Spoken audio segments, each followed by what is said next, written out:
ছেলেটি যখনই আপেলটি পাত্রে রাখল আর অমনি আপেলটি গায়েব হয়ে গেল আর চলে আসলো এক প্রাচীন রাজ্যে রাজকুমারীর সামনে। রাজকুমারী আপেলটা দেখে বলল, কিভাবে সম্ভব? আর এদিকে ছেলেটি অবাক হয়ে পাত্রর দিকে তাকিয়ে বলতে লাগলো, আজকে দেখব এই পাত্র কি গায়েব করতে পারে। প্রথমে বাসার সব আপেল নিয়ে পাত্রের ভিতর ঢেলে দিল, এগুলো গায়েব হয়ে গেল।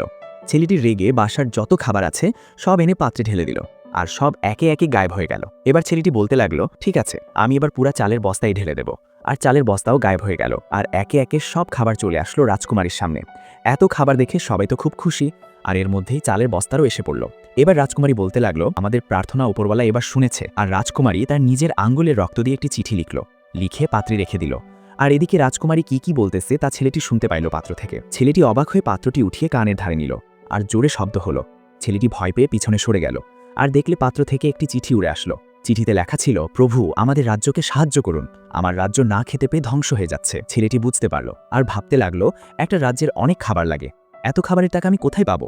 ছেলেটি পাত্রের সামনে গিয়ে বলতে লাগলো, ঠিক আছে, আমি খাবার দিচ্ছি, তোমাদের কাছে সোনা রূপা যা আছে তা আমাকে দাও। মেয়েটি বলল, ঠিক আছে প্রভু, আপনার যা লাগে আমি সব কিছু দিচ্ছি। আর রাজকুমারী দাসীকে আদেশ করতে লাগলো, আমাদের রাজ্যের যত দামি স্বর্ণগয়না আছে সব এনে এই জাদুর পাত্রে ঢেলে দাও। আর দাসী সব স্বর্ণগয়না পাত্রে ঢেলে দিল। রাজকুমারীর সহপাঠী বলতে লাগলো, রাজকুমারী, আপনি আমাদের যত দামি জিনিস আছে সব দিয়ে দিলেন, আমরা এর বদলে খাবার পাবো কি? আমার বিশ্বাস পাবো। আর এদিকে ছেলেটির সামনে সব স্বর্ণগয়না চলে আসলো। ছেলেটি দেখে হতবম্ব আর অবাক, এগুলো দিয়ে আমার অনেক খাবার কিনতে হবে। আর চলে গেল সুপারমার্কেটে। ছেলেটি স্টাফকে দেখে বলল, এখানে যত চাল আছে সব দিয়ে দাও, আর ওখানে যত খাবার আছে সব দিয়ে দাও। আর এদিকে রাজকুমারী জাদুর পাত্রটি নিয়ে রাজ দরবারে চলে গেল, আর সবাইকে বলতে লাগলো, এই জাদুর পাত্র দিয়ে আমাদের ভুকমারি শেষ হবে। সবাই বলতে লাগলো, এটা কিভাবে সম্ভব? রাজকুমারী মনে হয় পাগল হয়ে গেছেন। আর অমনি জাদুর পাত্র থেকে অনেক খাবার চলে আসলো, আর খাবার দেখে সবাই অবাক হয়ে গেল। আর রাজকুমারী বলতে লাগলো, এটা আমাদের প্রভুর দয়া। আর সবাই বসে পড়লো জাদুর পাত্র সামনে।